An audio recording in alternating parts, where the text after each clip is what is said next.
हाल ही में आरबीआई ने अपनी मॉनेटरी पॉलिसी में एक बड़ा बदलाव किया है। क्या बदलाव किया है? उन्होंने रेपो रेट को 25 बेसिस पॉइंट से घटा दिया है और अपने पॉलिसी स्टैंस को न्यूट्रल से अकोमोडेटिव पे शिफ्ट कर दिया है। अब सवाल ये पैदा होता है कि इस चेंज से, इस शिफ्ट से आपके ऊपर क्या असर पड़ने वाला है। समझते हैं सरल आसान शब्दों में। सबसे पहले ये समझना जरूरी है कि ये रेपो रेट एग्जैक्टली क्या होता है और इसके घटने से आप पे क्या इम्पैक्ट पड़ेगा। रेपो रेट वो रेट होता है जिसपे आरबीआई बैंक्स को पैसे उधार देता है। अगर रेपो रेट कम होता है तो आरबीआई कम रेट पे बैंक को पैसे उधार देगा और बैंक अपने कस्टमर्स को कम रेट पे वही पैसे उधार देगा।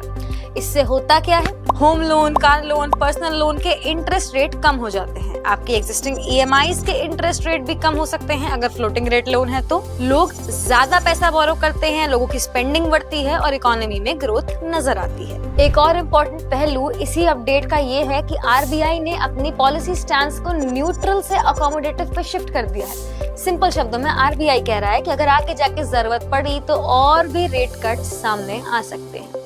ये बात याद रखिए कि ये एक ग्रोथ फोकस सिग्नल है, यानी कि आरबीआई इस समय इकोनॉमी को सपोर्ट करने के लिए इकोनॉमी की ग्रोथ को लेके ज्यादा फोकस्ड है। इन्फ्लेशन अभी कंट्रोल में है तो इसका मतलब ये है कि आगे जाके और भी इंटरेस्ट रेट कट सामने आ सकते हैं। आरबीआई के इस रेट कट के पीछे सिर्फ एक सिंपल सरल ऑब्जेक्टिव है, इकोनॉमी को ग्रो करना। उसने ये रेट कट सिर्फ इसलिए किया है ताकि इकोनॉमिक एक्टिविटीज को बूस्ट मिल सके, इकोनॉमी और ग्रो सके, और ये खासकर इंडियन इकोनॉमी के लिए एक बहुत ही अच्छी बात है। तो अगर आप भी किसी लोन लेने का प्लान बना रहे हैं तो ये रेपो रेट कट आपके लिए एक बहुत अच्छी अपॉर्चुनिटी हो सकता है। मगर इस रेट कट से इकोनॉमी पे क्या असर पड़ने वाला है, इकोनॉमिक एक्टिविटीज पे क्या असर पड़ने वाला है, ये तो सिर्फ वक्त बताएगा।